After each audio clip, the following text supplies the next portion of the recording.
Are we live? Hold on. Hello, everyone. My name is Insko, and together with my colleagues from Dashcore Group, I welcome you on Q3 quarterly call BCG.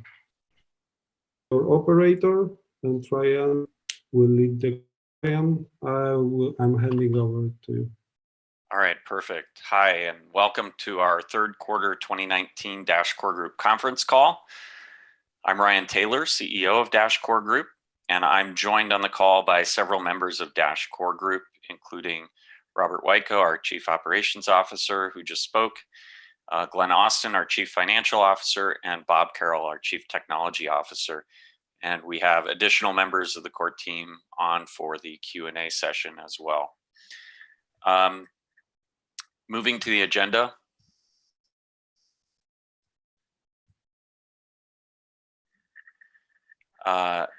We'll first share a set of prepared remarks and accompanying slides, followed by a question and answer session. And we collected some questions on the Dash forum, and we'll address those on today's call as part of the Q&A. We'll try to answer as many live questions as we can from the chat within the time allotted, and we'll answer any questions remaining in the queue in written form after the call. Keep in mind that this call is intended as an update on the core team's overall strategy and operations, so questions should ideally reflect that intent. More technical questions will be answered in the follow-up forum post. Our goal for the call is to provide an update on Dashcore Group operations and development and to review performance data on the Dash network from the third quarter. We would also like to share our latest observations on the digital asset markets and our place within it. As with all our quarterly calls, we'll start with a brief overview of Dash and Dashcore Group's strategy. We'll also discuss the Dash network's latest performance metrics. Glenn will walk us through an update on Dashcore Group's financials, including our balance sheet and income statement. Bob Carroll will provide an update to our roadmap, including an upcoming release of Dash Core, and to reaffirm our anticipated timing for version 1.0, which includes Dash Platform entering public testing phase. I'll then give an update on our progress against our growth plans, updates on our legal activities, including recent efforts to address the Financial Action Task Force travel rule, and conclude with some views on the outlook going forward. Before we get into the detail, I'd like to share my thoughts on the market overall. The third quarter of 2019 saw total market capitalization of digital assets decrease about 29%, from 312 billion to 220 billion during the quarter. However, the decrease was concentrated in the altcoin market, causing Bitcoin dominance to continue to increase this year from 62 to 68% during the quarter, after peaking at about 70% in early September. This is the highest Bitcoin dominance level that we've seen since the first alt season began back in 2017. The altcoin market fell 43% during the quarter, and Dash's market cap fell by approximately 57% during the quarter, causing the market cap ranking of Dash to fall from 15th to 17th. And of course, we've seen a continued slide this quarter. Beyond price performance, the Dash network experienced extremely strong growth in terms of user activity. Year-on-year growth was strong against a range of key metrics. And in particular, we continued posting transaction count increases both year-on-year and quarter-on-quarter. Excluding the estimated effects of stress tests from this quarter and previous quarters, we did hit another new record for number of economic transactions in the quarter and a new record number of active wallets. In order to more objectively exclude the effects of network stress tests, we're also including a new metric in this presentation: median number of transactions per day during the quarter. This metric is included because it provides a view into a typical day of activity in the network and is largely unaffected by network stress tests, which have made our quarterly growth difficult to ascertain relative to previous quarters.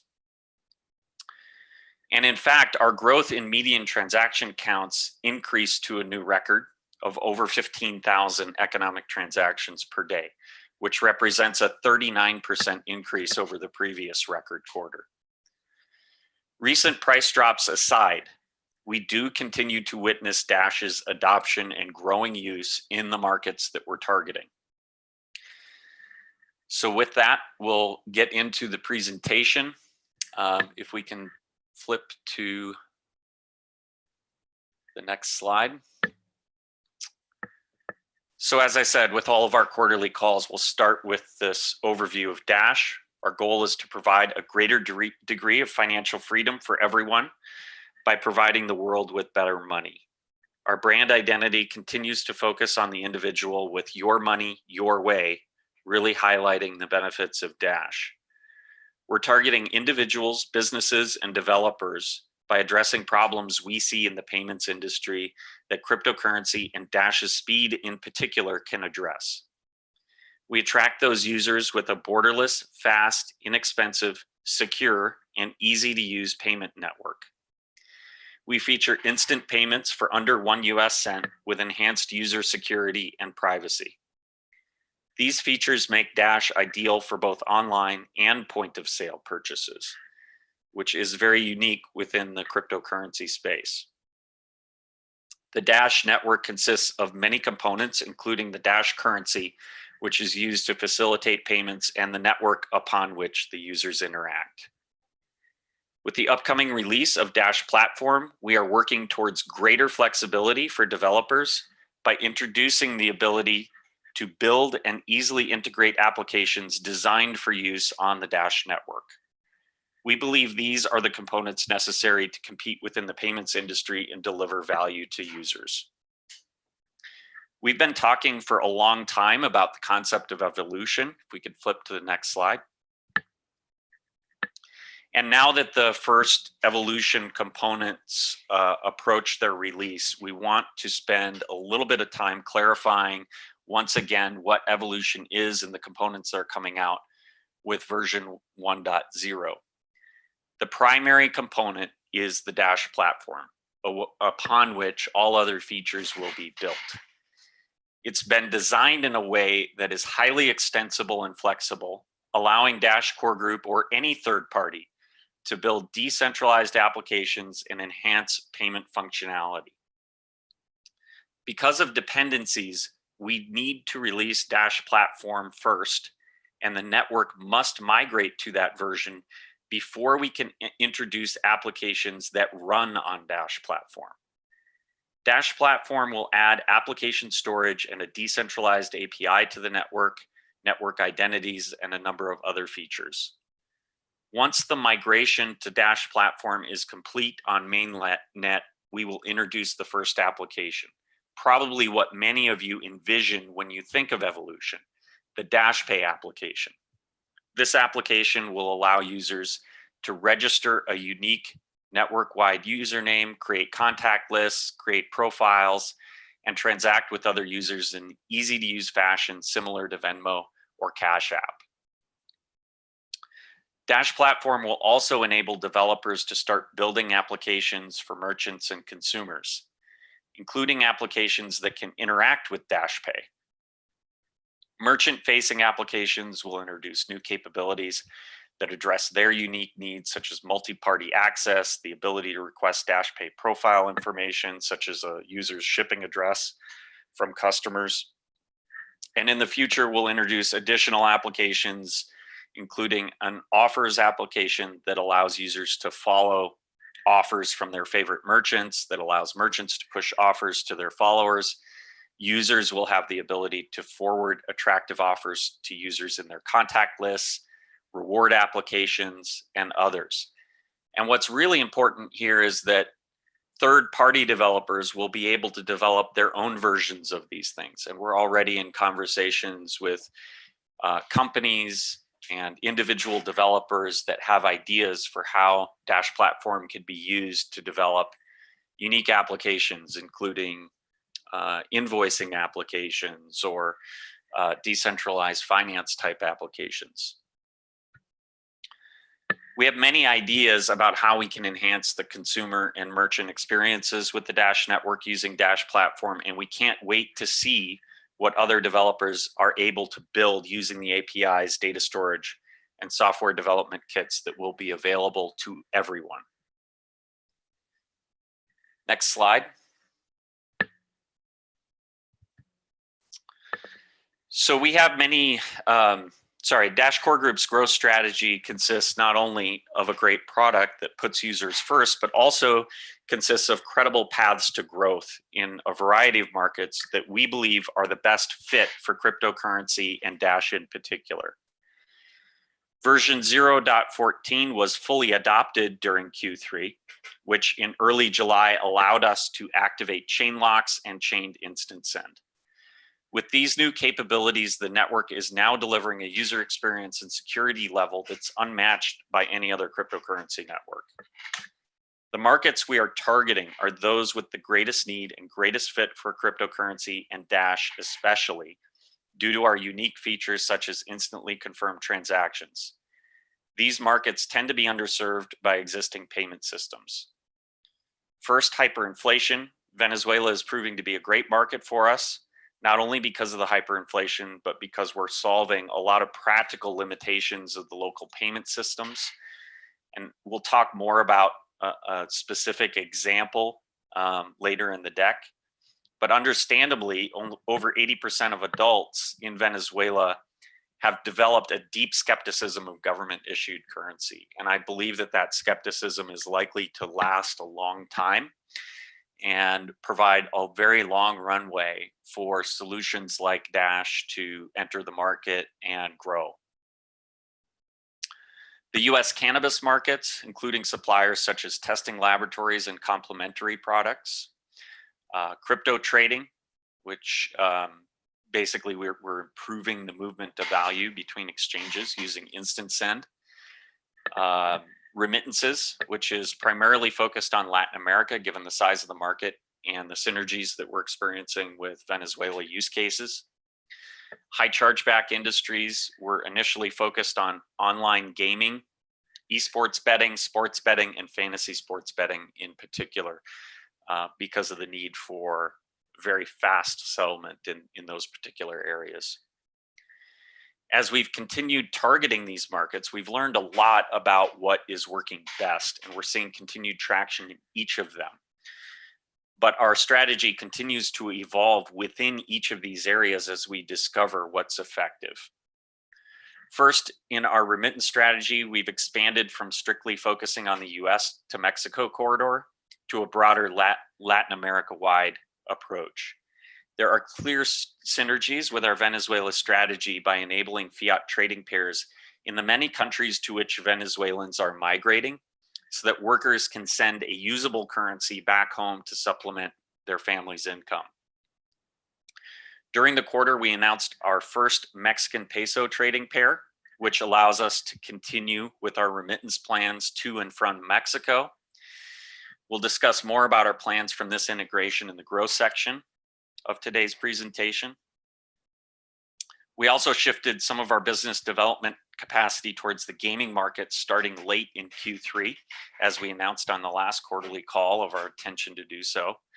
And Dash has already been integrated into dozens of gaming sites and is frequently differentiated on those platforms as the fastest deposit method available.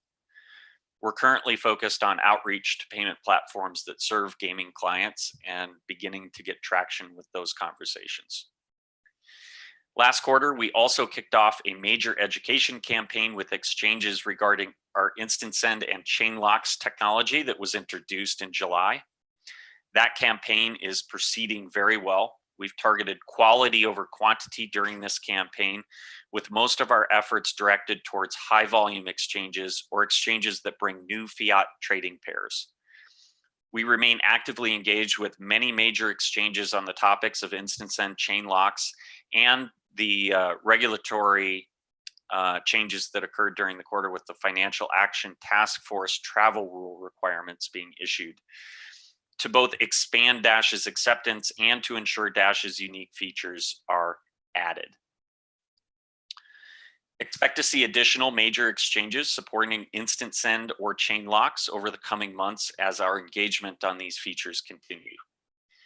Coinbase's support of chain locks in September is being viewed as a significant validation from other exchanges and has made conversations with exchanges a lot easier to pursue. We've also demonstrated a direct correlation between trading volume and a reduction in the number of confirmations an exchange requires. That's very intuitive, but having the data available helps provide a strong business case for instant send integrations. In Venezuela, thanks to the work of the many teams operating there, we are able to attract large merchant service operators such as point of sale providers and payment processors. This approach can bring scale quickly compared to signing up individual merchants. With the acceptance we already have in the country, these conversations are now possible. So we're aiming to capture larger integrations going forward in Venezuela that serve a large number of merchants. However, uncertainty over licensing requirements have held up some of the larger integrations we expected to launch by now, and we're actively working with partners to conclude the legal work they need to complete their launches. We're confident that the integrations with local point of sale systems will complete within the next couple of months as these legal issues are resolved. These are the main updates to our strategy, which we'll continue to refine based on our experiences, and we are seeing traction once again in all of them, and so we're planning on continuing with each of these. Moving on to key metrics for the quarter. Volatility in the third quarter decreased by about 7%. Price volatility tends to increase near price tops and decreases when prices are lower, and therefore there's less speculation in the market. 2.14% daily volatility is quite low compared to historical metrics and was about 29% lower than we had in the same period last year. Median transaction fees remained well below 1 US cent per transaction, as we've seen with all recent quarters. User metrics were mixed. We did see active addresses remain roughly flat for the second quarter in a row, but they're still sitting near the record that we set in Q1 of this year. Active addresses tends to correlate a lot with the usage of private send. So as you can imagine, because it generates a large number of active addresses. Addresses with more than $1 in balance dropped significantly, but that was primarily due to the price drop and corresponding number of private send denominated inputs that dropped below $1 in value. So this metric is not comparable quarter on quarter or year on year as far as being an indicator of adoption. We did see another significant uptick in the number of active mobile wallets, which increased 37% during the quarter to another new record of more than 56,000 wallets. Keep in mind, this only counts Dash core group wallets. We don't have visibility into how often Dash is activated in third-party wallets or multi-currency wallets. And so there's only a portion of the wallets that are available. It also excludes desktop wallets.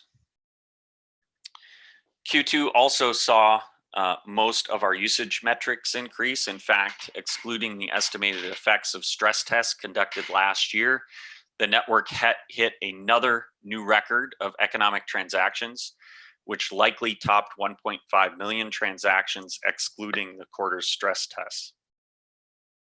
Despite the increase in the number of transactions, we did see a decline in the total value of transactions, which tends to correlate with price.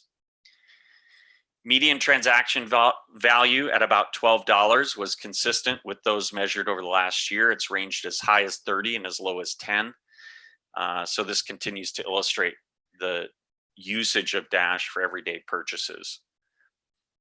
Instant send use increased primarily due to automatic instant send being enabled on all transactions starting partway through July. During stress tests, this metric can drop below 100%, which is the primary reason the metric wasn't closer to 100% this quarter. We had a large volume of transactions in a 24-hour period, and during that time, a lot of the instance end locks did fail. We learned a lot from that experience, and a number of optimizations were introduced into the code over the last couple of months. Because of chain locks, which activated in July, we're no longer tracking the number of miners needed to constitute a 51% attack, as these attacks are now infeasible. So you'll notice that that metric is gone. And as I mentioned earlier, we're introducing a new metric to combat the noise caused by stress tests that have recently made quarterly metrics difficult to compare when you're looking at just the number of economic transactions. Medium transaction counts eliminate the effects of stress tests and provide a better picture of growth, in our opinion. So we added the comparison of the growth of other similarly purposed networks that are focused on transactions. As you can see, our growth in usage continues to outpace other networks, which mostly declined last quarter. We're seeing a similar trend this quarter, I would add. This quarter, Dash has, as of this week, continued to expand the number of economic transactions. And we've seen a contraction in some of the other networks that are listed here. So I think that this trend is continuing. We're capturing market share in terms of transaction counts. Inflation in the supply of Dash was down to about 8.6% over the past year. The run rate at this point is a bit lower than that. And price and market cap declined 58% and 57% respectively during the quarter. You can find customer support ticket data in the appendix of the presentation, which will be shared after the call. There is also a larger table with all of this data going back 4 quarters so that you can see the overall trends. For me, the theme this quarter that emerges from this data is that growth in usage of Dash remains strong, while the ratio of speculative investment relative to usage seems to have declined. We see evidence of this in lower volatility, lower price, smaller typical transaction value, and increased activity in wallet counts. And so, I think that price doesn't always correlate with the strong results that we're seeing in adoption. And this quarter certainly falls in that category for me. If we can flip next, I think Glenn is up next with our financials. Thanks, Ryan. Hi, this is Glenn Austin, Dashcore Group CFO. We're covering third quarter financial results here today. Prior to jumping into the financials, I thought it would be useful to provide a quick summary of where we are from a financial perspective. Overall, our financials are stable. At the current price of $69 per Dash, we're running a small month-to-month deficit, mostly in our compensation account. However, the impact of this deficit is mitigated by the compensation reserve we built up earlier this year, as well as from 3 Dashcore Group volunteers who are still working full-time hours while collecting minimal salary. In summary, we are in good shape with plenty of cash runway to cover our month-to-month liabilities. With that said, let's jump into the detailed financials. First, some of our usual disclosures. Our accounting is conducted in USD to provide a stable picture of our financials. Since we use to market accounting for our holdings of Dash, we're not reporting in accordance with US GAAP. So starting here with the balance sheet in front of you, total assets decreased 4% quarter over quarter to 1.35 million. A full 64% of our assets as of September 30th resided in core team salaries. That account held 867,000. Of the amount, roughly 100,000 is related to salaries accrued in September that had been paid out as of the end of the quarter. After stripping out the October salary allocation, our reserve is equal to roughly 2 months' salary expense. This is less than our target goal of 3 months, but enough to help us ride out the current suppressed price of Dash with limited impact on our operations. Moving on to business development. Most of the funds in business development have now been committed to various integrations and promotional activities over the next 3 to 4 months. We anticipate posting a funding proposal related to business development during the next budget cycle to replenish that account. On the marketing and travel side, we have allocated funds towards travel in the form of an internal developer workshop in February, a presence at Money 2020, the Dash open house that will take place a month from now, that Fernando will discuss more detail about later on during the call, and general travel needs. Of the remaining funds, most have been allocated towards translations, events, and several Dash promotional videos that are currently in the works. Our legal budget will be used for monthly legal expenses, as well as our engagement with regulators around private and Dash security status. With private sense specifically, we've been engaging with a number of regulators around the world, and I'll provide an update regarding that effort later on during this call. As far as security status goes, at this point, it is obvious Dash is not a security, and we're working with a few exchanges in several jurisdictions to share our latest legal opinions to that effect. The bottom of the slide, we have our liabilities. We had 148,000 accrued liabilities that had not been paid out as of the end of day, September 30th. Most of those related to salaries. Q3, we generated net income of 77,000 after tax. Next slide, please. Now let's go through the income statement. Dash Core Group received revenue of 1.4 million from the Dash network in the third quarter of 2019. This is flat compared to our revenue in the second quarter. Revenue exceeded expenses by $473,000. At $724,000, 77% of our expenses were related to compensation. Compensation expense was lower by 6% compared to the second quarter because we haven't been backfilling any subcontractors who leave the project, and members of the team did not bill us for any vacation they took during the summer. We had roughly 113,000 in non-compensation expenses in Q3. Those were for professional fees, business development, marketing and travel expenses, as well as general administrative expenses. Within business development, we spend an average of $3,000 per integration in the form of either a marketing grant or a Dash loan. These funds paid liquidity provisions to exchanges, paid marketing, promotional activity, and technical integration. Majority of the professional fees consisted of a research proposal for $50,000 that was passed network to fund ASU research into zero-knowledge proofs. We also had some legal and accounting expenses in the quarter. The third largest non-compensation expense at $54,000 was for general and admin expenses. The bulk of this expense line is related to infrastructure and computer software subscriptions. This line item also includes corporate insurance costs as well as Dash that is burned when we submit funding proposals. As far as gains and losses, we broke our streak of gains that we had for 2 consecutive quarters and recorded $147,000 loss.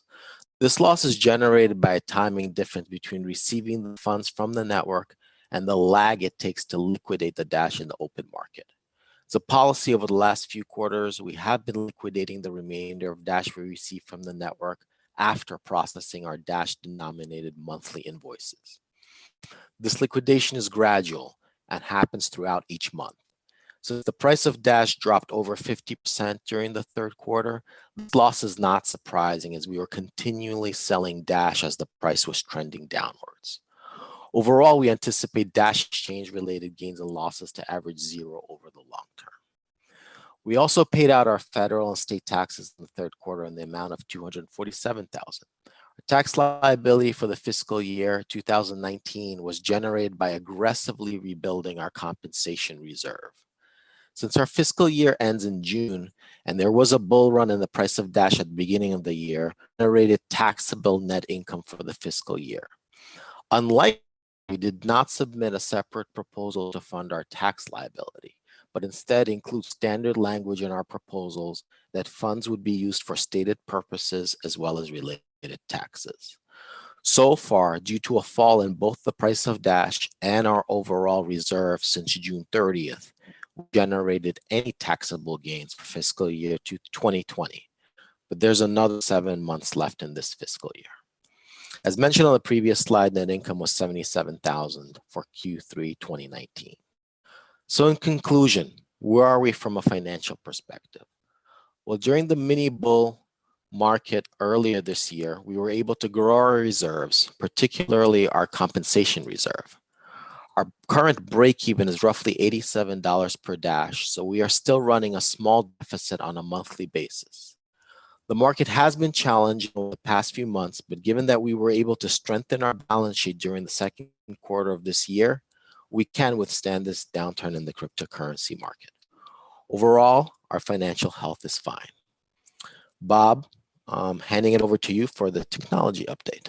Great, thanks, Glenn. Appreciate that.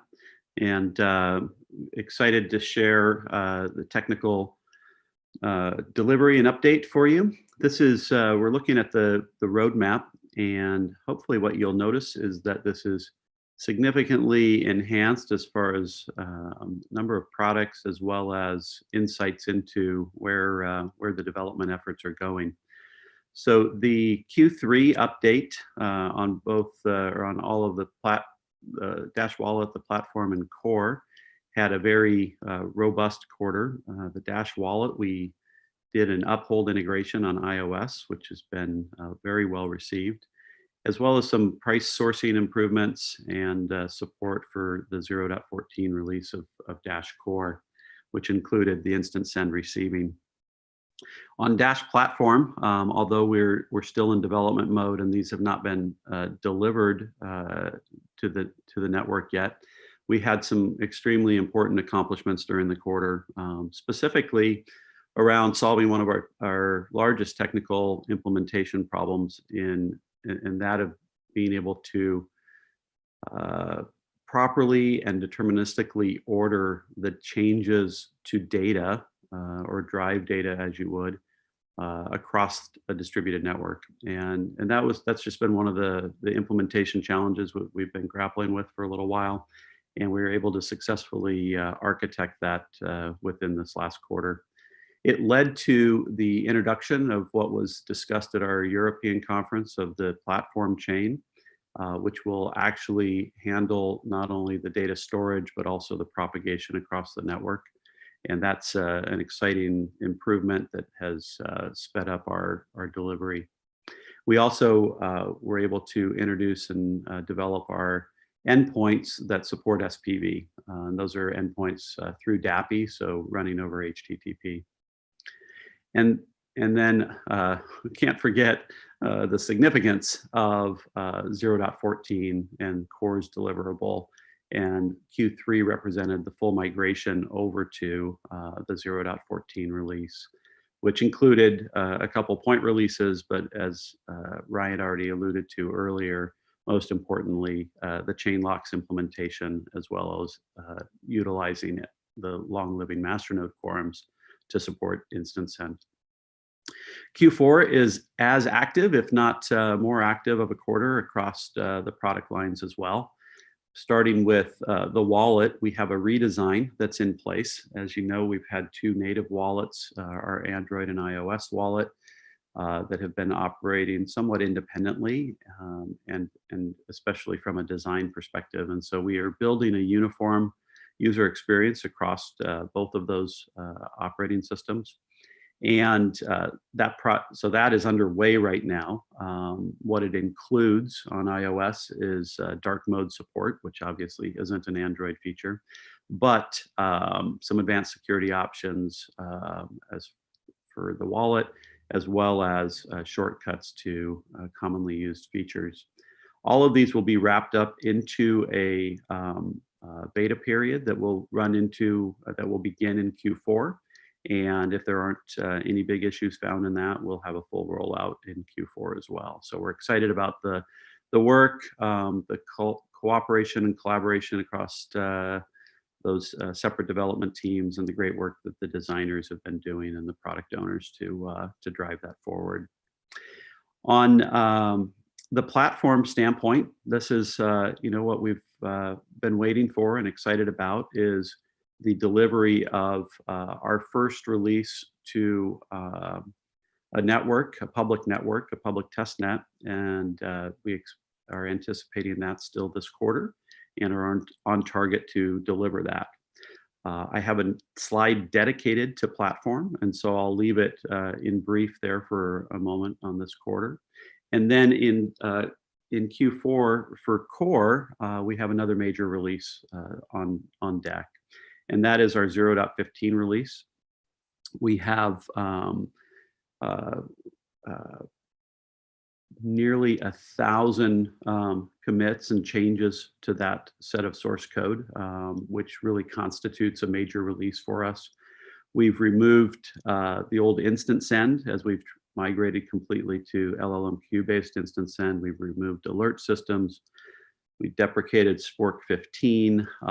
We really just have introduced various breaking changes, build options, command lines, new RPC parameters, some things like that. So there's been a significant amount of changes as we went through the stress test.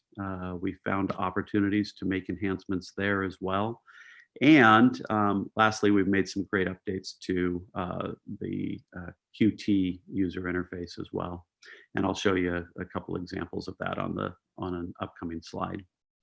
So great Q4 in works right now, and we don't stop there, right? Because we roll into Q1 and we have more to deliver. So going again back to the top of the chart with wallets is, if we could stay on that slide, thanks.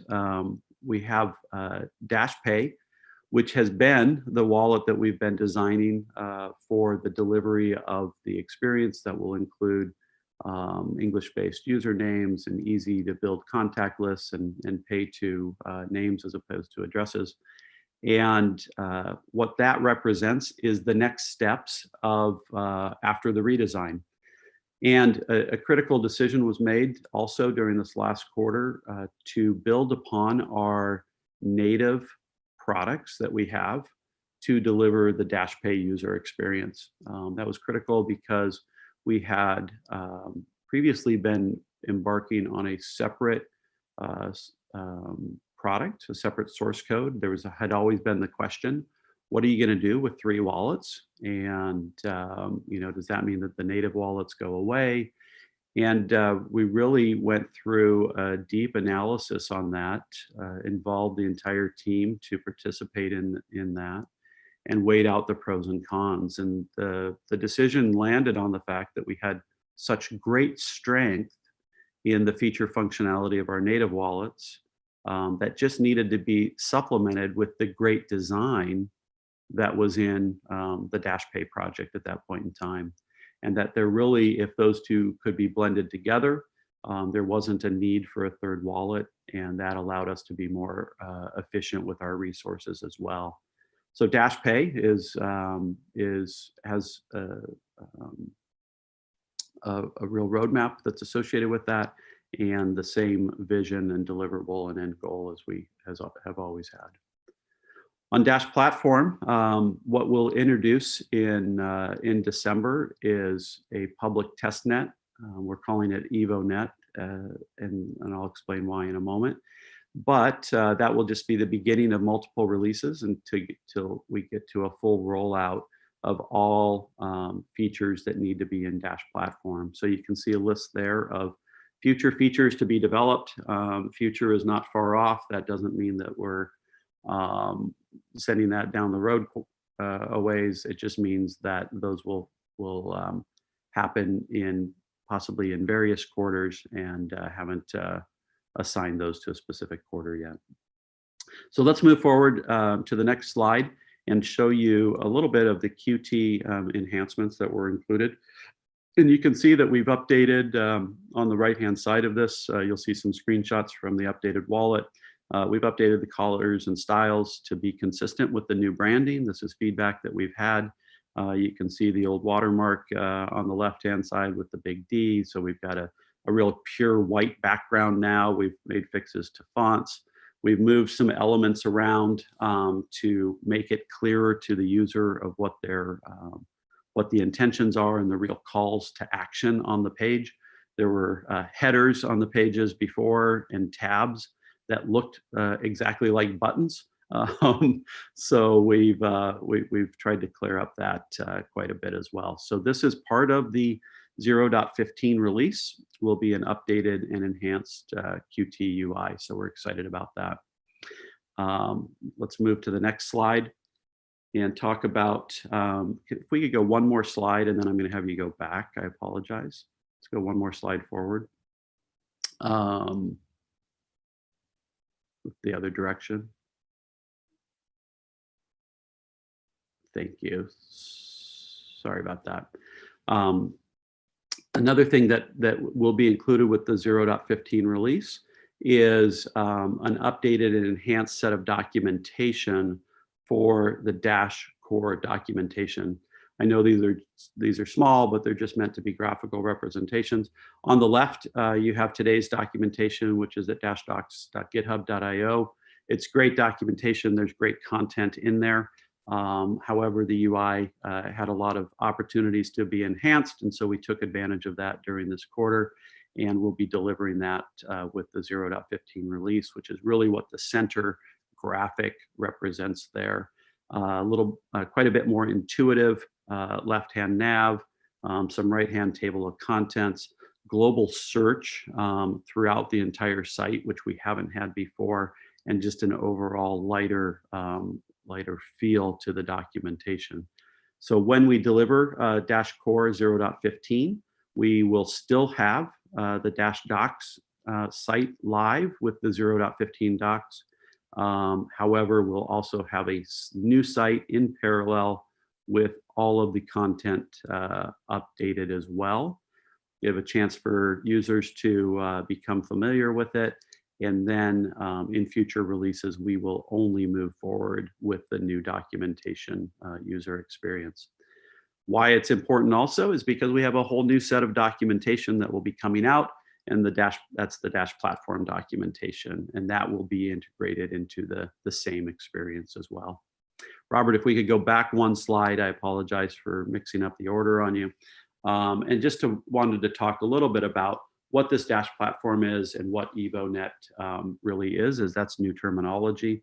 And excited to talk about this further. We'll have some public events that are coming up where we'll get into quite a bit more depth on this, but I wanted to explain it, take the opportunity on the call today. So EvoNet, it's a new term. It's a public test net. It's just a second public test net, and it's really for an opportunity for developers to experiment with the platform.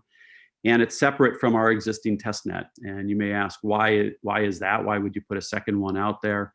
And the reason is to preserve and protect the testing that our critical partners are actually doing on testnet right now.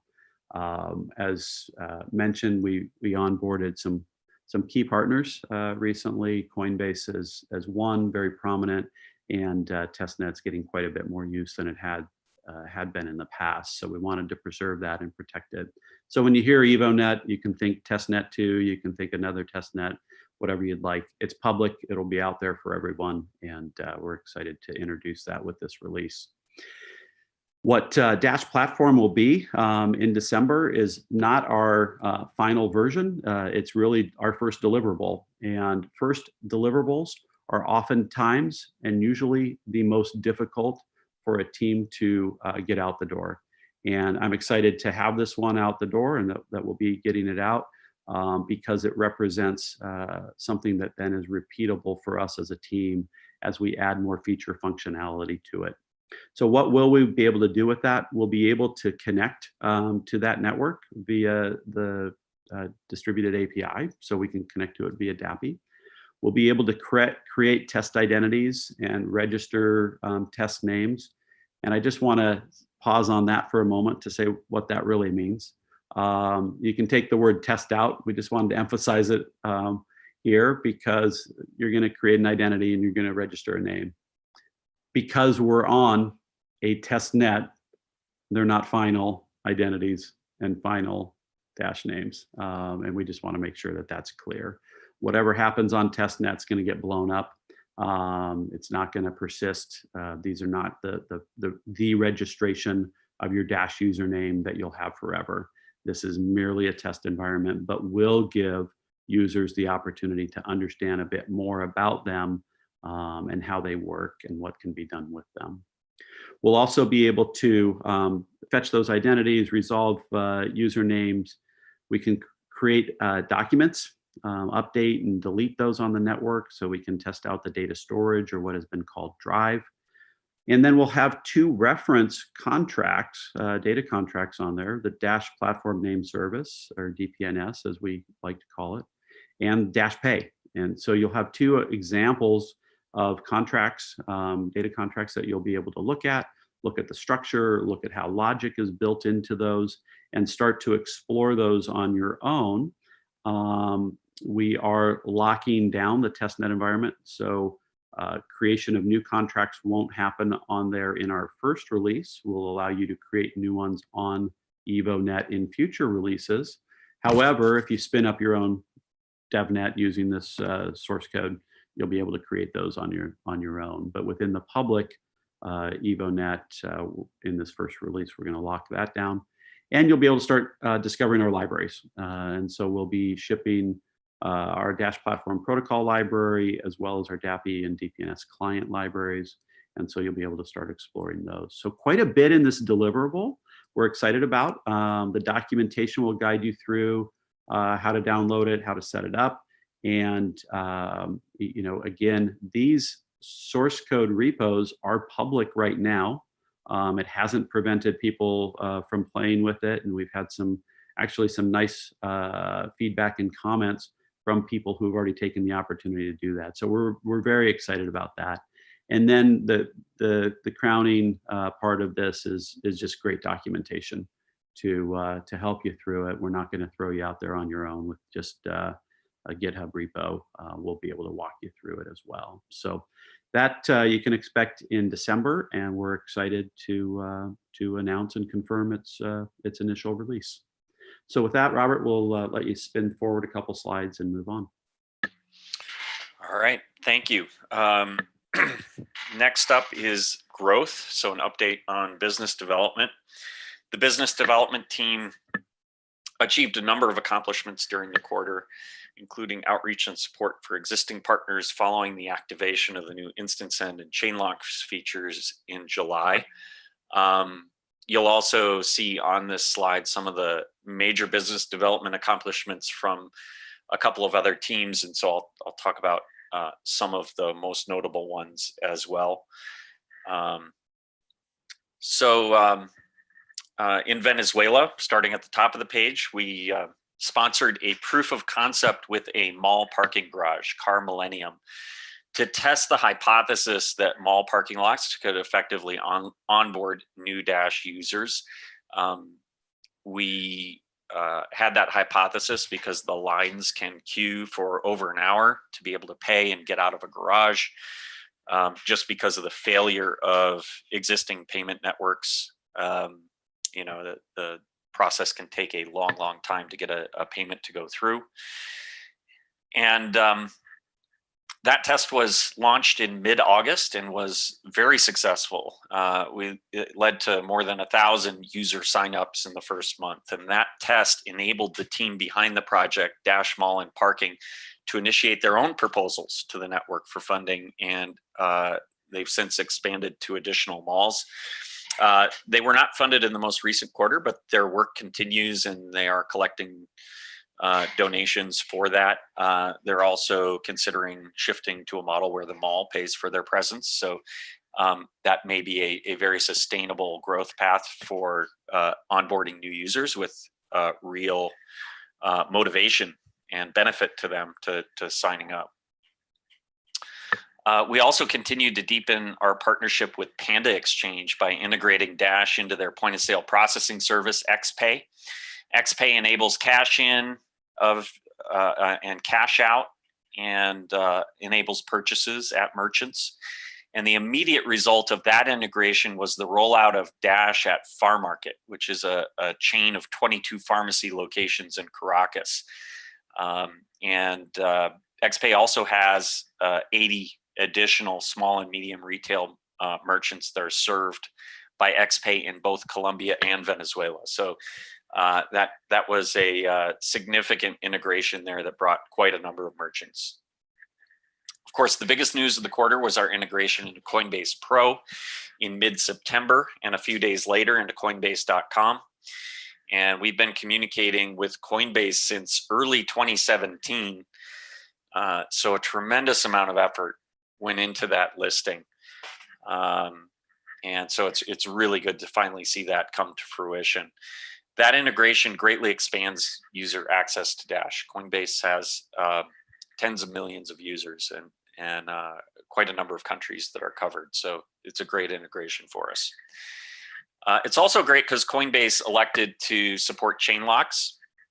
They only require 2 confirmations to credit a user's account, which differentiates Dash on their platform with a better user experience for deposits, which only take about 5 minutes. And as a consequence, Coinbase has developed into a very liquid exchange for us in a relatively short period of time.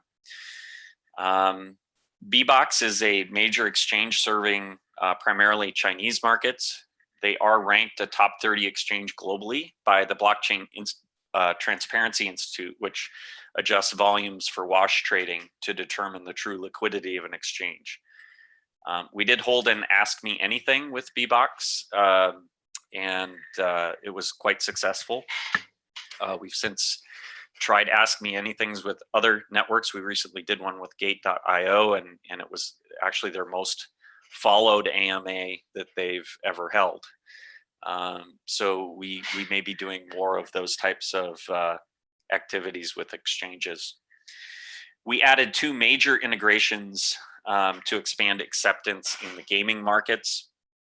DCG and Dash Brazil collaborated to add Ka-Money during Q3, which is a payment processor with many gaming company clients. They also support a variety of other use cases, including bus ticket payments. So we're excited to have them supporting Dash and hope to see Dash have opportunities to expand into some of their client base.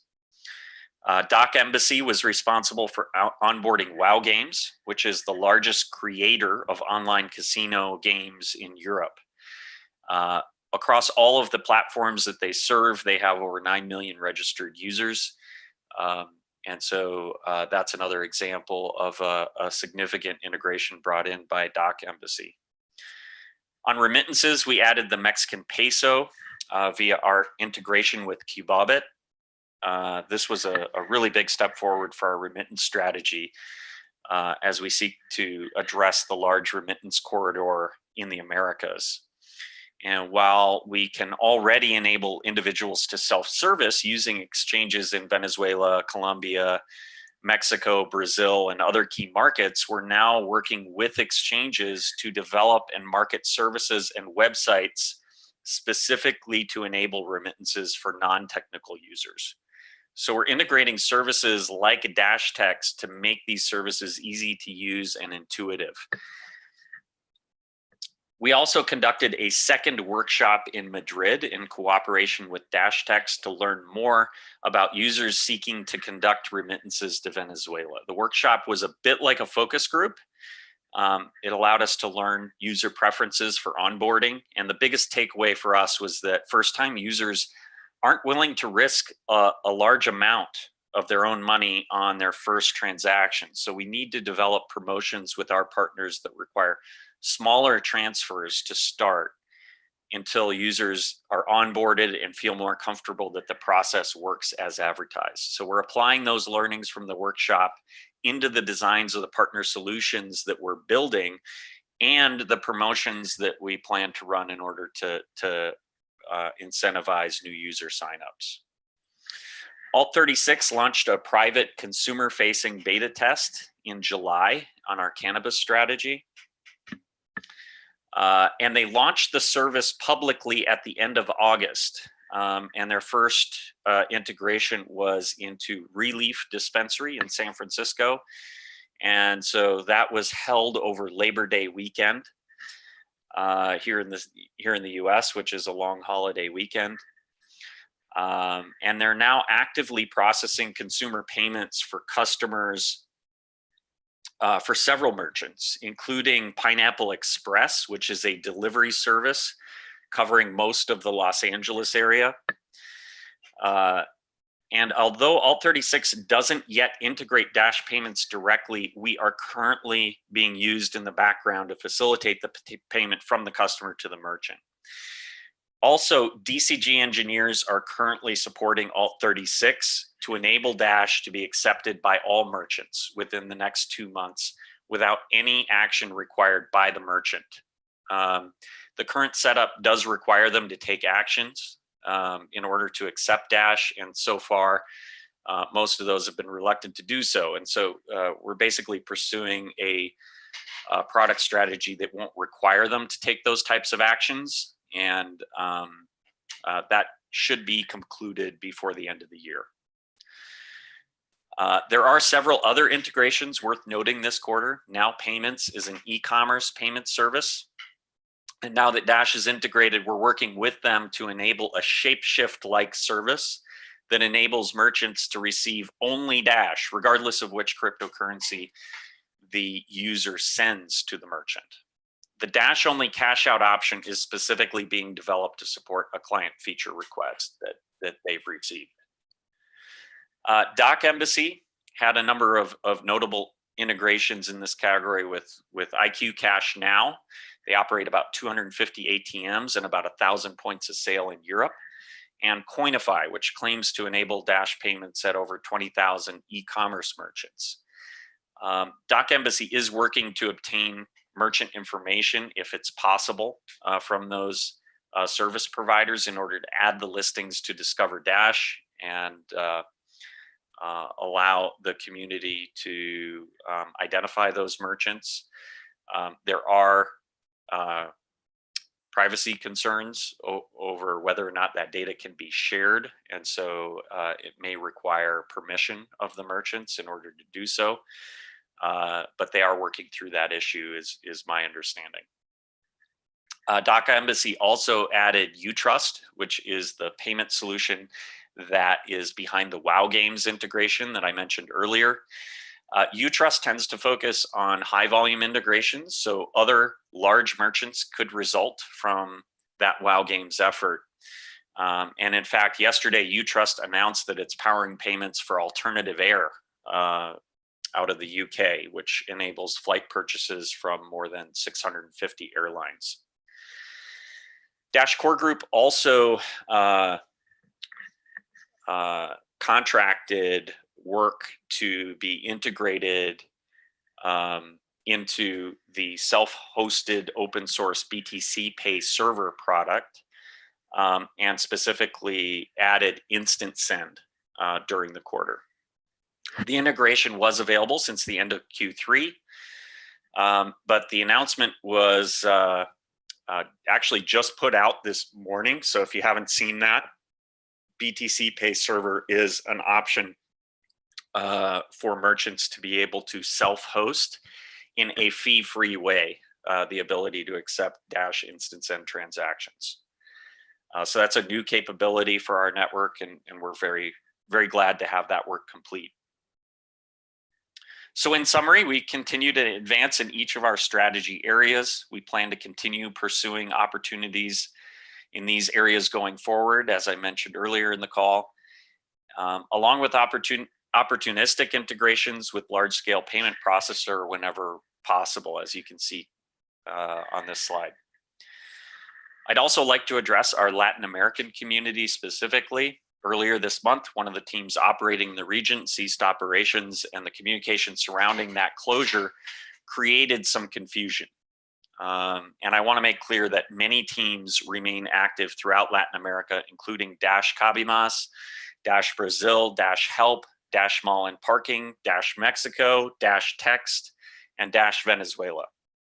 Dash Core Group also remains committed to success within the region. And if you missed it, a group of these organizations hosted a joint update on the Dash Dinero Digital YouTube channel on November 5th. It is in Spanish. And they provide updates on the adoption work each of those teams are continuing within the region, and we continue to see a high degree of cooperation between those teams. In terms of outlook, during the third quarter, we really invested heavily in regulatory education, which Glenn will talk about in more detail momentarily. There have been 5 exchanges this year that announced their intentions to delist Dash due to concerns over the privacy feature. And in each of these cases, DCG initiated contact with the exchanges. And in several cases, a reversal of decision has already resulted. Several others are in pending status as we work with them. And fortunately, we really anticipated the need earlier this year and initiated a project to conduct private send transactions on Bitcoin's blockchain and issue a position paper on this. And those activities combined with the outreach efforts has been incredibly effective at addressing the exchange concerns. In all the cases we've encountered, it was simply a lack of understanding. And so we've now reached out to dozens of major exchanges to ensure that they're well educated on Dash and their ability to comply with the forthcoming travel rule requirements. We believe the risk to fiat exchange support in major markets is at this point largely abated, but we'll continue to support exchanges as needed and continue the outreach efforts whenever possible, because it is a continuing effort in order to keep exchanges up to date. Concerning adoption, we believe that our usage metrics will continue to increase. And in fact, as of this week, we are on pace for another record quarter in Q4 of user activity. We anticipate further adoption of chain locks and instant send at major exchanges as the work that we've pursued over the last 3 months to communicate the benefits to exchanges of those features continues. And we've demonstrated a strong correlation between the adoption of these technologies and exchange liquidity and volumes. So we anticipate those benefits to the network as well. We also attended Money 2020 last month, which yielded a number of strong leads, particularly in remittances and gaming. There was a notable change of attitude within the payments industry towards crypto this year. And as I reflect back on the last several years, the 2017 event, which was our first, the prevailing attitude was one of skeptical interest, but there was genuine interest there in learning what cryptocurrency was. By the 2018 event, I think that there were certainly some people that were still learning about crypto, but event participants were overwhelmingly exhibiting a stronger understanding of cryptocurrency, but they didn't yet understand how it could be leveraged with their business and whether or not it was feasible, what were the legal challenges. That was the stage that we really saw it at the 2018 event. This year's event felt very different. We encountered more examples than ever of companies that not only understood the value, but knew a lot about Dash. They developed specific plans on how cryptocurrency could benefit their operations and had resources devoted to pursuing those opportunities. We were actually proactively approached by several companies seeking Dash as a solution and knew why they wanted Dash as a solution, particularly in the remittance market and particularly in Latin America. So we hoped to develop many of these leads into services on the Dash network over the coming quarters to benefit our users. And the team has been very busy with follow-up activities over the last couple of weeks as we dig more into those opportunities, prioritize them, and start to devote time against them. So in summary, this quarter is off to another strong start from an adoption standpoint. And as of this week, we're on a trajectory for another record quarter of network activity.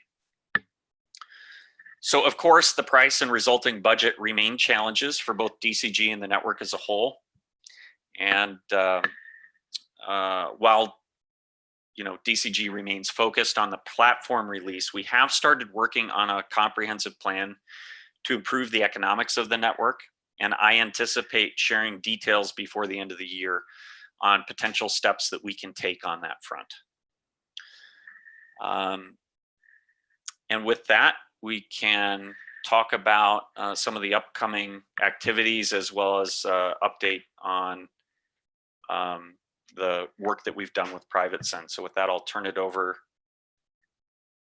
Oh, I'm sorry. Next up is open house. I apologize. We did announce yesterday that we'll be hosting an open house at our offices in Scottsdale on Saturday, December 7th. Because of limited space in the room, we do ask that you register for the event on dash.org website. The URL is there on the screen at the bottom. It's dash.org/DCG Open House 19. And if you go ahead and register, we can ensure that there's space for those that travel to the event. The room does hold about 200, so it we hope is sufficient for everyone, but we do want to make sure that we have room. During the open house, we'll provide an introduction to Dash platform, DAPI, Drive, DashPay. We'll give a little preview of the DashPay app and our new developer portal that will be introduced at the same time as the release on testnet. We'll also review our planned release process and the activities that will surround the release in terms of community and communication. So there we'll host an open question and answer session as well to allow members of the community to basically ask anything that's on their mind or express any of their thoughts on how things are progressing. So with that, Glenn will now provide an overview of our regulatory efforts during the quarter and our plans going forward on a regulatory front. So Glenn. Thanks, Ryan. So let's discuss the regulatory environment. We want to share information about this because there was a lot of activity across a number of regions and different jurisdictions over the, I would say, last 3 to 6 months. So I'll provide an update on what's been happening in Asia, Europe, and the US from a regulatory perspective, because the dynamic in each of these regions is quite different. In each region, we've had close collaborations with members of the Dash community to drive results, and I'll be sure to recognize those individuals as I provide the update. First, some background on the environment. Some of our recent interactions with regulators have been around Dash and the issue of privacy, as Ryan mentioned. A very important point here is that privacy is a spectrum. Privacy isn't a binary yes or no answer.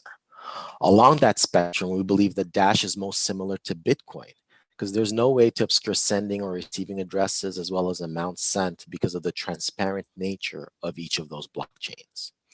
However, since the media and a very small number of regulators and exchanges have labeled Dash as a privacy coin, Dash Core Group decided to demonstrate that from a privacy perspective, Dash is no different from the Bitcoin network. So networks are transparent, auditable, and have the exact same transactional rule sets. And to prove this, earlier this year, decided to conduct private transactions on the Bitcoin network. We published our findings, and a reasonable reader, when scrutinizing a private send transaction on Dash and Bitcoin, would arrive at the conclusion that the transactions are completely indistinguishable from each other. Essentially, private send is simply another form of coin join, which already exists in a number of Bitcoin wallets. We've already summarized all of these findings in a Dash Group blog post that you can find on our homepage, but I kind of wanted to provide that background information before we move into each region. Why don't we start with Asia? During the third quarter, there were 2 specific countries where Dash Core Group engaged with regulatory bodies and exchanges, Japan and South Korea. Most of the regulatory work was around reported listings of Dash on exchanges due to Dash being labeled as a privacy coin. So as far as Japan goes, let me first single out and thank Yosuke Suda, the founder of Dash Japan. He voluntarily took several days out of his busy schedule, traveled to Tokyo, spent time setting up appointments with exchanges and regulators, and coordinating a lot of our conversations and meetings.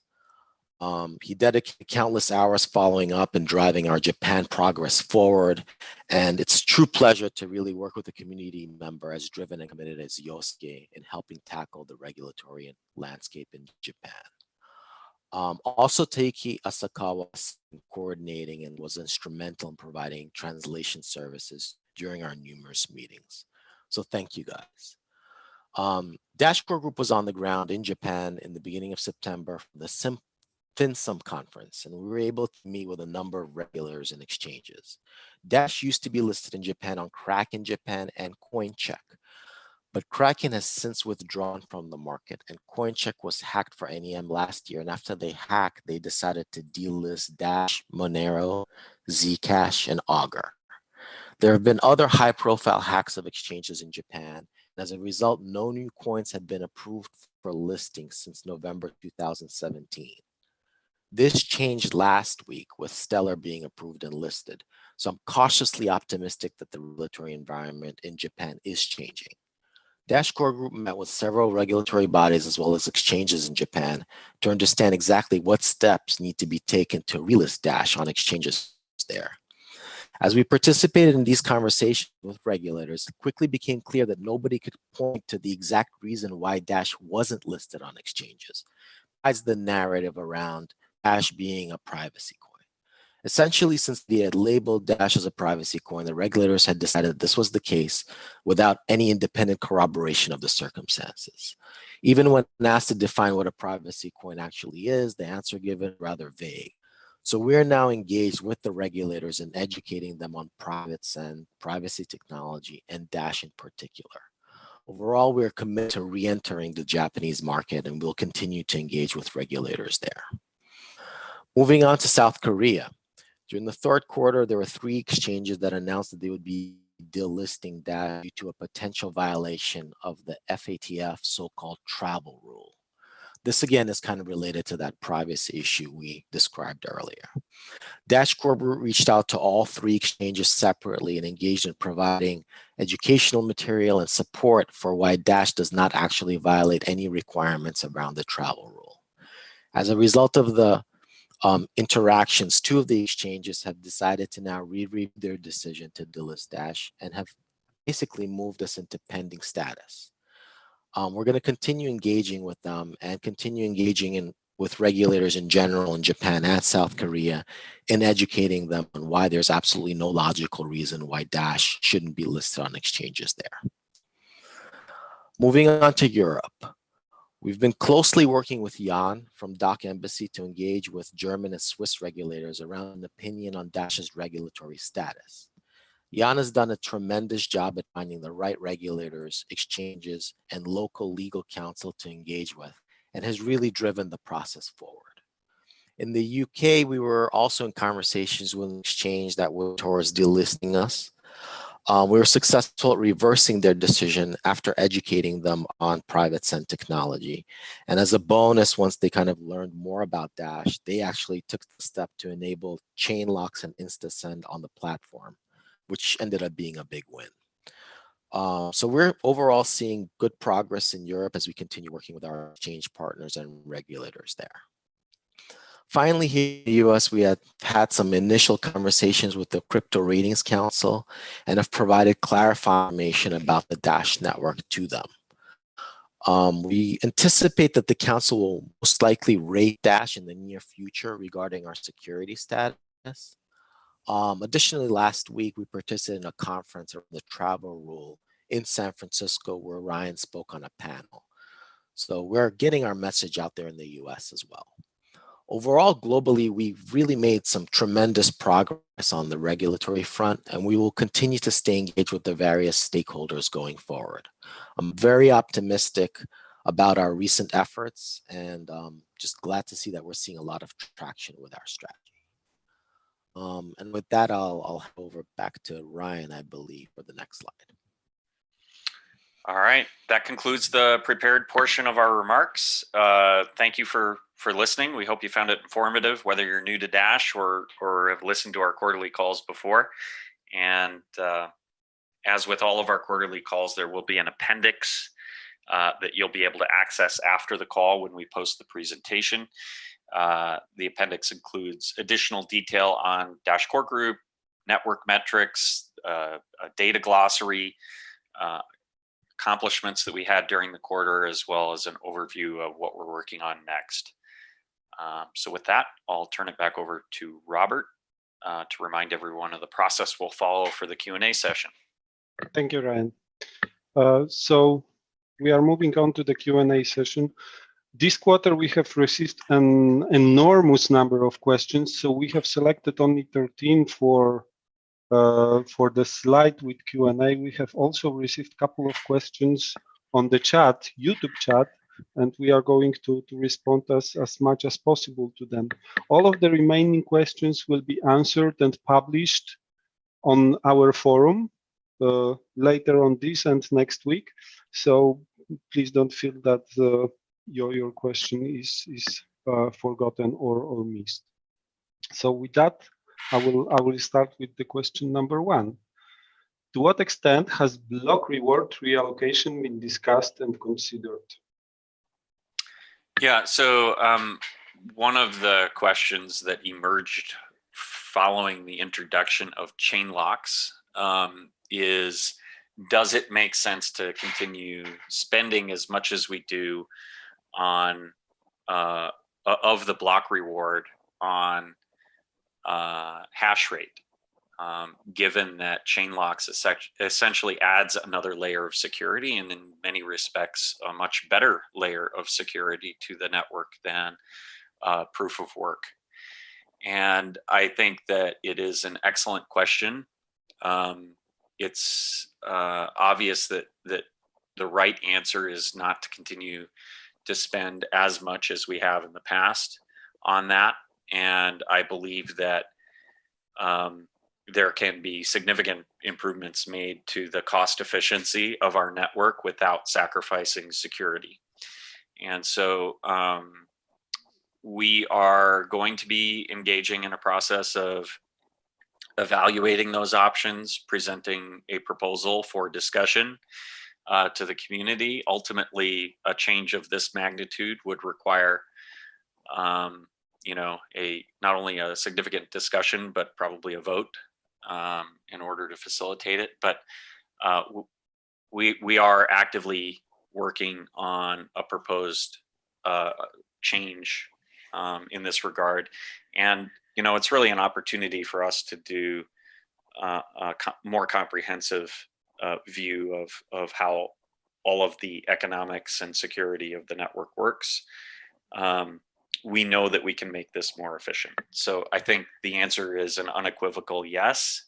It makes sense for us to evaluate it. There's a lot of technical questions to be resolved surrounding it, and broad input needed from the team to make sure that we're putting forward a very logical solution to this. So stay tuned. I would anticipate introducing something for discussion before the end of the year. Thanks, Ryan. Question number 2: where is the demand for Dash platform? For what Dash platform does? Yeah, I'm happy to take this one too. Dash platform basically extends the capabilities of the network and enables completely new use cases. We are seeing demand from businesses in particular that want to do much more than simply facilitate a payment.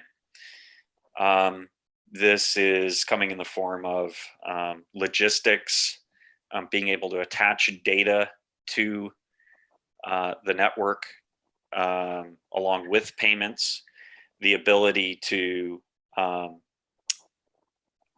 send information through the network beyond the payment itself. An example here is making it easier for consumers to check out. A lot of the payments industry best practices that we want to introduce into the network are dependent on this capability. Just last week at the CipherTrace conference in San Francisco that Glenn mentioned earlier, some developers approached me and had many ideas about how they planned on utilizing Dash platform and wanted my input on the ways that they might be able to use it. We have no less than a half a dozen launch partners that are eagerly awaiting the capabilities of Dash platform, and those are the ones that we've largely filtered down to supporting as launch partners. So we know that there's demand out there for this. Another example is one of the prominent Bitcoin payment processors. Had a conversation with them at Money 2020, and they expressed a lot of interest in how they might be able to utilize this. So there's the short answer is there's a lot of demand for this type of capability, and we think that it's going to be a game changer for the network. I mean, that's the reason we're pursuing it. Thanks. Have we tried spending money to advertise our proposal system to expand awareness? Would this sort of advertising get around the crypto ads ban on Facebook, as it's not really advertising a cryptocurrency, but rather a job opportunity? I'll take this one, Fernando here.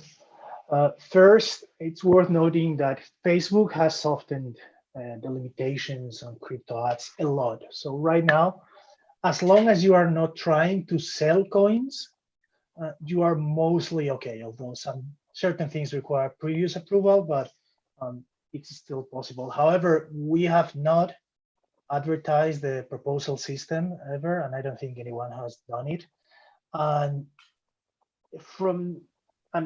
there's been some discussion in the community on how we could bring in good partners and projects to the proposal system. But I think most of the people agree, and I definitely agree with that broad advertising would not be the way. Probably we should need to develop some kind of RFP, request for proposal system, and then chase the appropriate partners for each of these RFPs. That would be probably a much better approach than just advertising as a job opportunity, because we need to first establish what are the needs, not just bringing people to the proposal system to search for money.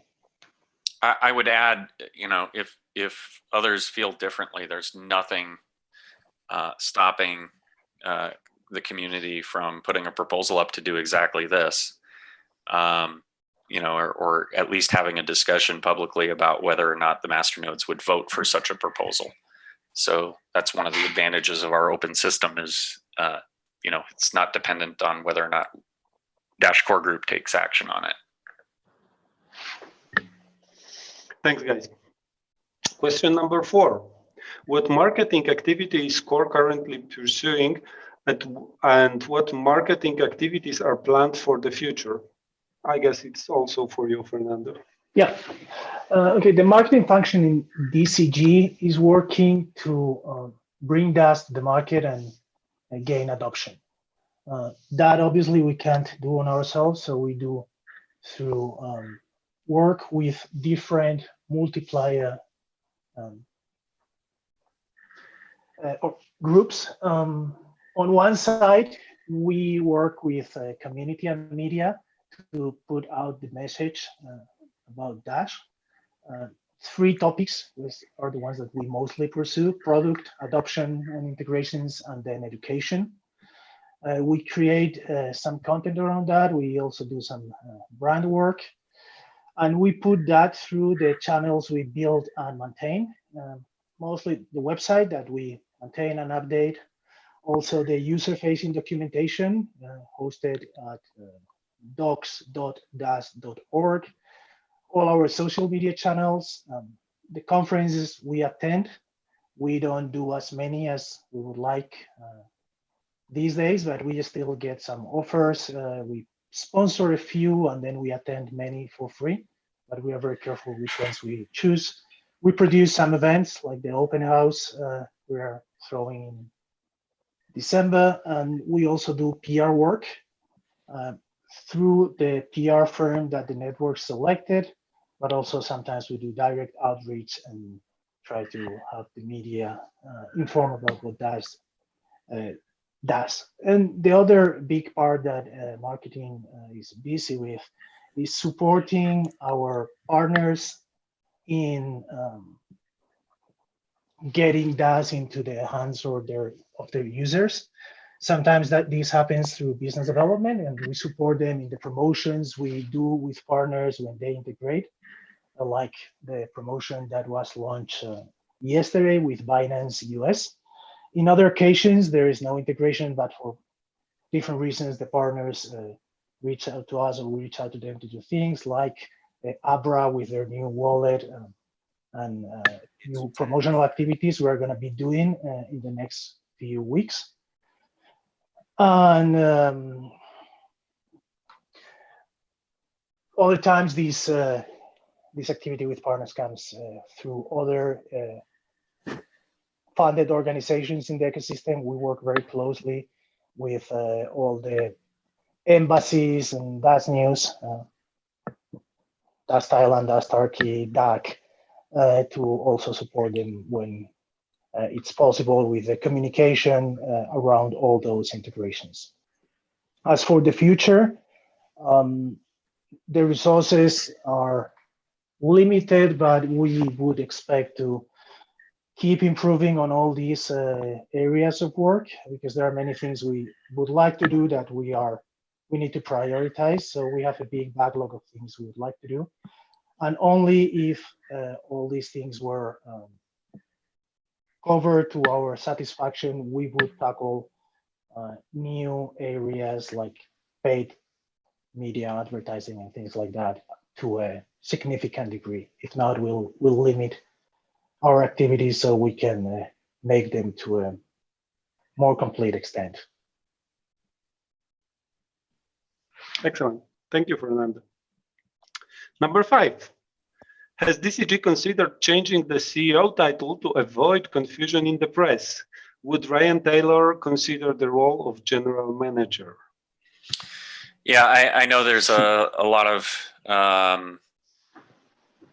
concern within the community whenever a journalist shortens a headline or misquotes my position.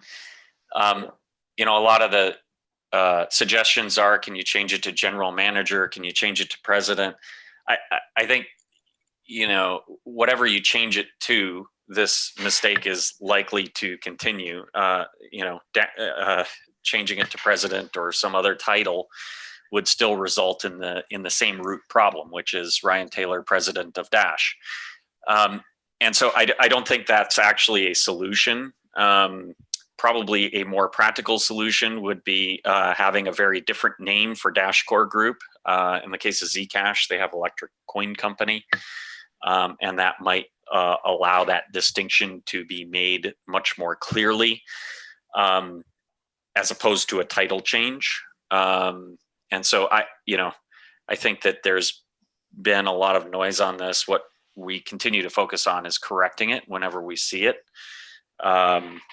And hopefully continuing to clarify whether or not a change of entity name is warranted. That's not a serious discussion we've had, but I'd be interested in what the trust protectors are hearing from the community as a whole, and whether or not they feel it needs to be addressed. Personally, I don't think that it holds back a lot. But my point of view may be different than the community as a whole. But I'm open to suggestions on that front. Thanks, Ryan. And next question: would DCG take out a Keyman life insurance policy on Ryan Taylor with DCG as beneficiary? Why don't you take this, Glenn? Yeah, I'll take that one. So in the past, we hadn't considered taking out Keyman life insurance for Ryan. I think it's actually a pretty interesting idea. So we should bring it to the board of directors for our next meeting to consider it. I think it's also important to consult with the trust protectors on the subject. But I think this is one of those questions where we'll go back take it as homework and make a decision based on a number of factors. Yeah, board of directors has their homework to do. Thanks, Glenn. Yes. Question number 7. What has been done to address the presentation setup for online interviews?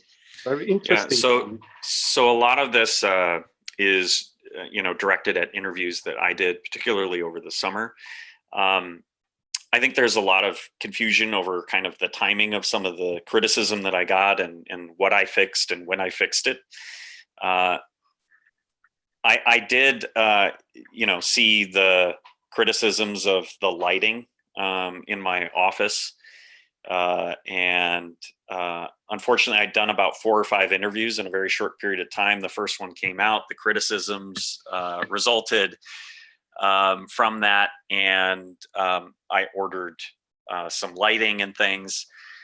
Over the course of the next 3 to 6 weeks, the remaining interviews continued to come out, and a lot of people continued to criticize those videos, and not only criticize the lighting, but now criticize me for not listening to the community and fixing the lighting issue. So I think there were some timing issues there where it's like, well, I can't control when the videos come out. Subsequent to that, I did get some additional feedback that it wasn't sufficient. I switched to actually taking all of my interviews from the office if video was to be used on any of those, including, when videos were being recorded from other time zones. I've gone in as early as 6 o'clock in the morning into the SkySong offices to take those. We don't have a studio at the office. It's just a one-room office. And there's not a lot that we can do about the arrangement of the furniture, which is in the room and attached to the walls. And so we did get some feedback from Tao recently on this issue. He did a video on the poor quality and had some suggestions for us. He sent over a list of equipment. I've been working with him on exactly what the setup of the room is and generating ideas. There are some limitations, but I'm going to take further steps to address this, including ordering of a backdrop that we can set up in the middle of the room so that you're not looking at a wall behind me.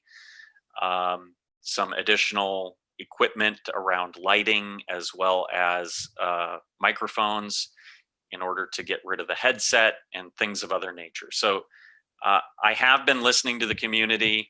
The timing of the videos doesn't always work in my favor after I fix something and then more videos come out. But I am listening to you. I am trying to fix it within the limitations that we do have. And so Tao's been very helpful on that. I thank him for the help. We're ordering the equipment, and hopefully this addresses the community's concern about the professional presentation issues. Sounds great. Thank you, Ryan. Number 8, what progress has been made with Shift PR? Fernando? Yeah, that's fine. The 6 months that were included in their proposal that was approved are ending this month. The proposal was made at a higher gas price, but then it went down and it's been cast out at a lower one. So in the end, both effects have canceled out and they've been able to provide service for the full 6 months. They are doing another proposal. I think it's going live today. So there will be a lot of information in there with all the dashboards reports and all that. But as for the key achievements during these months, one good thing to talk about is they've achieved to establish a full network collaboration. It's not them working with Dashcore Group. We are coordinating that work, but they are also working with the other funded organizations that are doing outreach, Dash Next, Starkey, or Dash News. In some capacity, they usually attend the meetings we have. So that's been good improvement for them to really be the PR firm of the network, not of DCG. Also, they've managed to finally open CoinDesk to Dash. We've had a series of positive articles in the last few months, also in other crypto media, but CoinDesk was probably the most desired by all of us. They have also managed to put a few pieces in more mainstream media. But in any case, I'll just ask everyone to examine the proposal they make and see the dashboard reports, and with that, make a decision. I think we would be good keeping some PR support for the upcoming months, but that's for everyone to decide as we decide everything. Thank you. Question number 9. Dash version 1.0 release is approaching. Does DCG have any planned advertisement and or publicity campaign for this long-awaited release? Yes, that's me again. Yeah, as everyone has heard, platform it's gonna hit EvoNet later this year, but as Bob has said, it's gonna be a complex testing phase because the release is huge and complex. So we don't have a certain date when it's gonna be hitting mainnet yet. What we are gonna be doing is doing a lot of outreach and education to media partners and developers during this testing phase, with also some smaller events, to then do more communication and a big event when we hit mainnet, hopefully tagging along a big crypto conference to capitalize on their audience and developers being in town. But we have some plans for that and budgets, but everything will depend on dates and money available. We'll be doing a proposal to replenish the marketing budget probably in January. And then we'll have a bit more visibility of what we can do and what we can't. And also we'll be closer. We'll have more information on dates by then. On the open house, we'll explicitly address this topic and a bit more details on the plans for the next few months for that launch, because as the person who asked the question says, this is a very long-awaited release, and we need to be doing everything we can to everyone to understand that Dash is now much more, and we have a platform where people can develop on top of and do amazing things. Excellent. Thank you, Fernando. Next question is, what is being done to make sure evolution is delivered on time, in budget, and in scope? Can the evolution backlog be made public?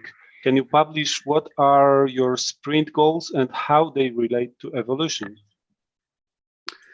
Yes, so great question, and I'll take the opportunity for some clarification on it as well in my response. First of all, evolution can't be delivered on time because evolution isn't a product. Evolution is a vision that's made up of multiple products, and so if we keep asking when is evolution going to be delivered, I could answer it as it already has, as the foundational components have. And it never will, because a vision will always continue to evolve and be completed, or to grow. So I think we want to start shifting our questions to when will Dash Platform be available? When will Dash Pay be available? When will specific release numbers of those be available? And so that will be really helpful for the community overall to start referencing the individual products that make up and comprise the grand vision of what Evo is and was. So that's just that's a sidebar but to the point of the question is, what are we doing to ensure that we can deliver everything on time? And so I'll apply this to all products to let you know what we've been doing on that.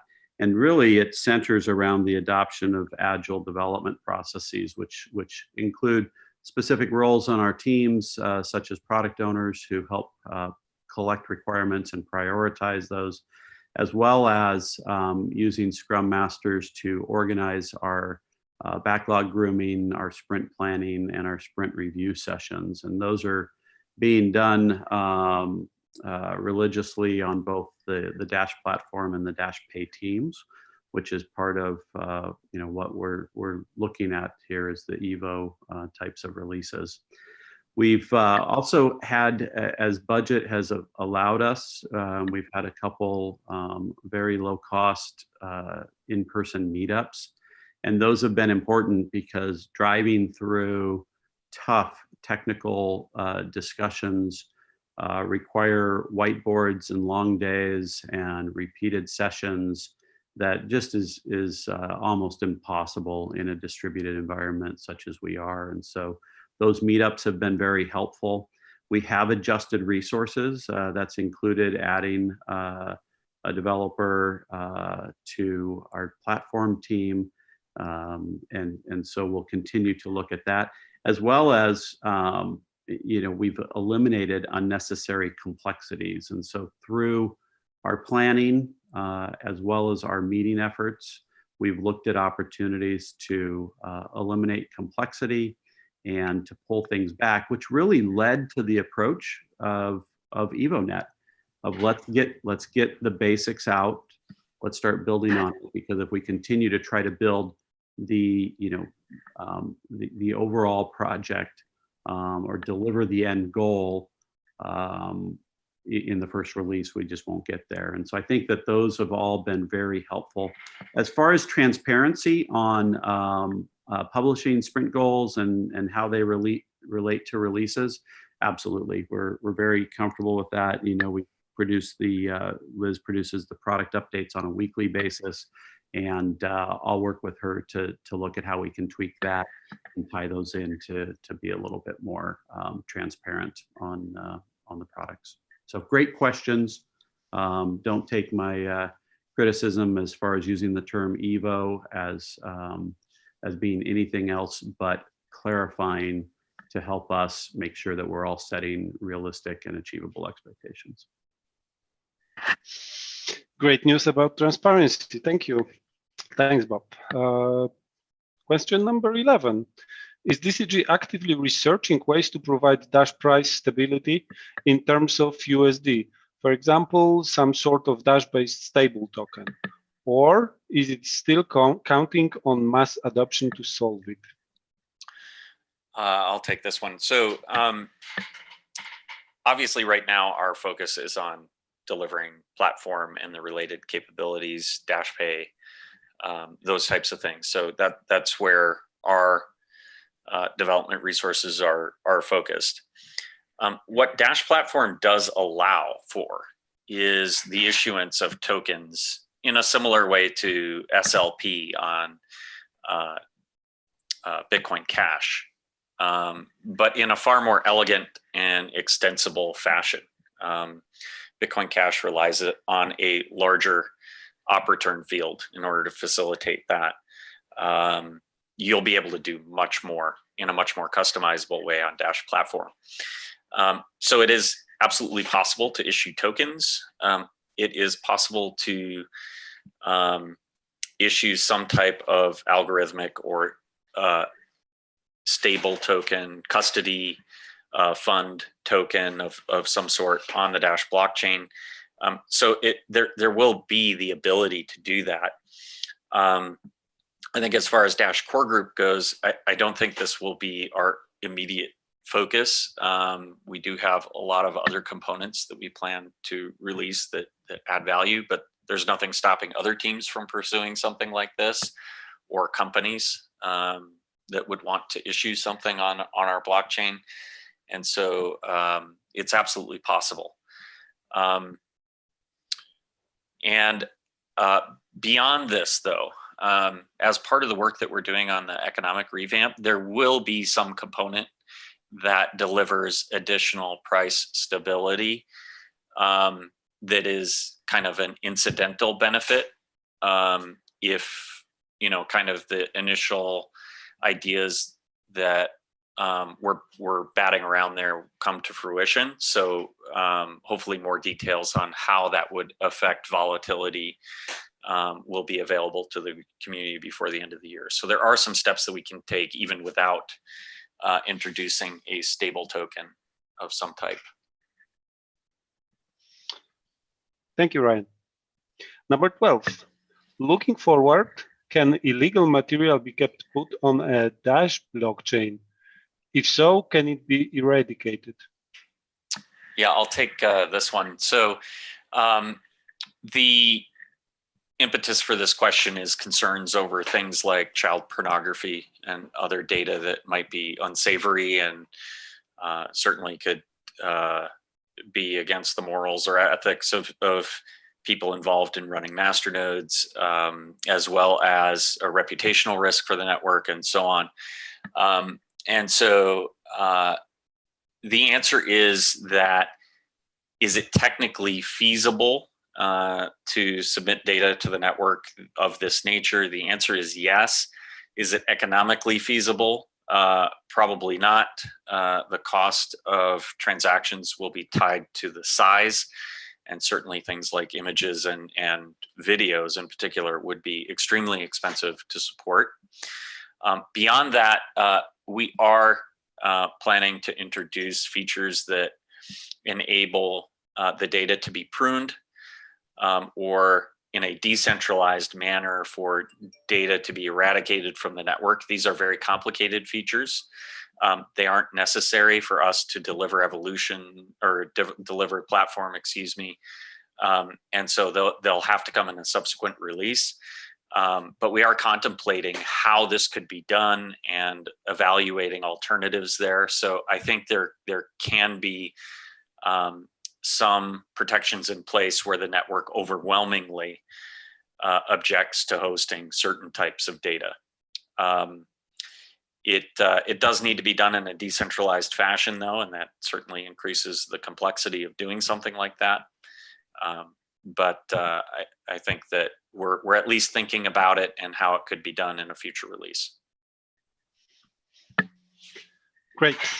And the last question from the list. What changes have happened at DCG that resulted in Dash evolution being late?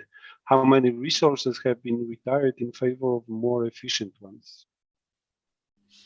Yeah, I'll take that as well. So, I gave you my soapbox before about Evo being a vision as opposed to specific product, and I think that led to a long timeline from original announcement to when the first set of code and product is actually hitting the market.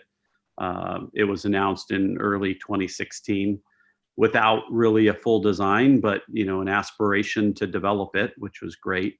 And a year later, there was somewhat of a design at that point in time. Again, all of this before even the formation of Dash Core Group as an entity. And so, I think understanding that there wasn't a realistic plan put in place when some original timelines and dates were communicated is probably fair to recognize. As projects and priorities have come up, obviously we needed to lay down some foundational elements in Dash Core. And we also started to prioritize other efforts, such as the security of our network over just pure delivery towards platform and Dash Pay. And chain locks and instant send improvements are good examples of that. So when I came on board, my observation was we had a great vision, which we still do. We had a potential design. It was a design, but it was only a potential design. And and there were very little details of implementation. And so until you get into those details, obviously then design has to be able to change as well, which it has. And we've worked very hard at that over the last year. And the team is a great team and is excited about this impending delivery. And so again, we've delivered those foundational components and we'll continue to deliver quarter over quarter. And I think that's the commitment that we have as a team.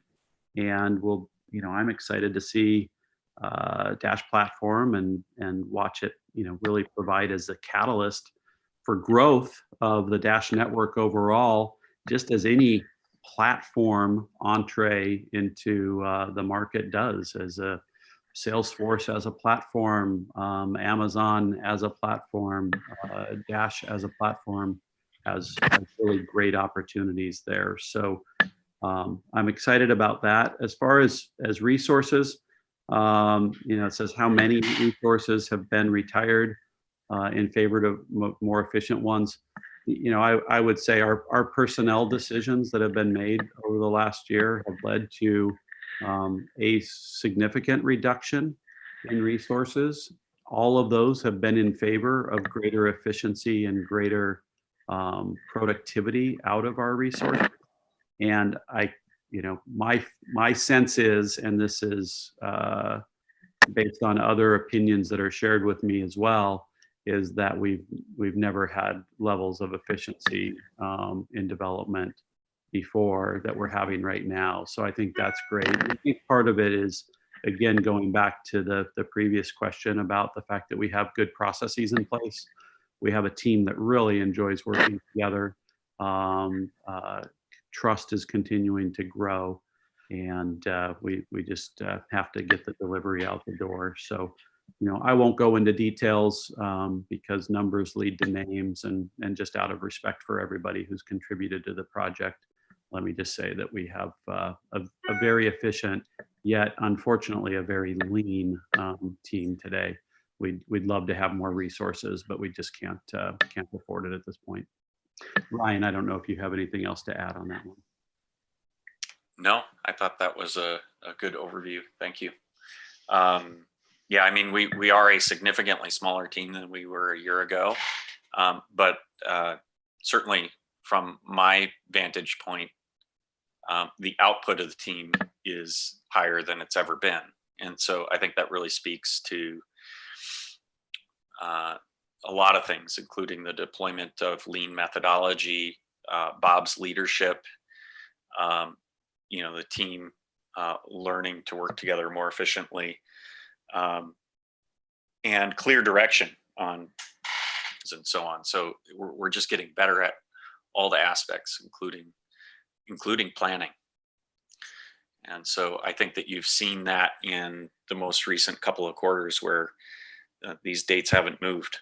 And I think we have a much better handle on what it takes to get the job done. Okay, thank you guys. So this is the end of the Q&A list. Just to remind you, we have received a lot of questions. This quarter there were between 30 and 40 questions being published. So we have selected only a portion of them to cover business development, business part, technical questions, as well as marketing and internal questions from DCG. There were a couple of questions on the chat. We are running almost out of time, so I will take the first one, and all of the remaining questions will be answered on the forum a little bit later on this and next week. So it's a kind of partially financial question. What is the impact on price of the monthly budget payout and subsequent monthly cash out from treasury funding? I mean, that is very difficult to predict for obvious reasons, including the fact that it's, a lot of exchanges, it's difficult to ascertain what our true trading volume is because a lot of exchanges exaggerate their trading volume.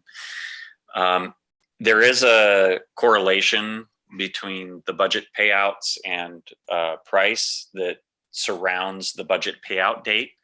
Price tends to be depressed in the couple of days before and couple of days after the budget payout.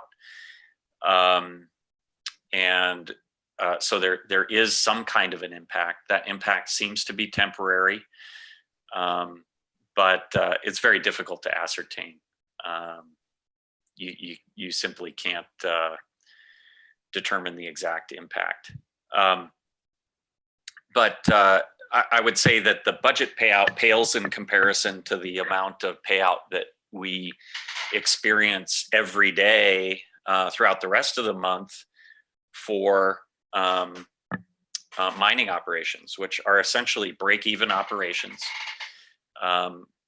counting the cost of equipment and electricity and operations. The network obtains about as much hash rate as that funding can afford. And so those operations have a tendency to need to liquidate their income in order to pay for their operations. And that is probably a much larger impact on price than the monthly budget payout. Dash Core Group does spread its selling out over the course of the month, and that tends to get or yield a better price for Dash Core Group. It also has less of an impact on volatility around that budget payout period. And so whatever impact there is, it is small, but it is statistically significant that there is a small drop in price right around the budget payout every month. So, I think that people can use that information to their advantage. Perhaps if you're planning on buying Dash, that would be a good time of the month to do it, and it would help stabilize price during those periods. So at this point, as the monetary base grows, I believe that impact will become less and less because it'll be such a small percentage of the circulating coin. Thank you for this complex answer, Ryan. So I think with that we can wrap it up. Having an opportunity, I would like to thank you, all of the people who participated in preparations to this call. Michael for moderating the chat on YouTube. All of the speakers, so Ryan, Bob, Glenn, Fernando, Elizabeth, and Ernesto and Omar for helping to prepare the slides, and also all of the participants, community members who constantly support us in our journey and support the Dash to become the best payment solution on the planet. Thank you very much for joining the call, and have a good rest of the night.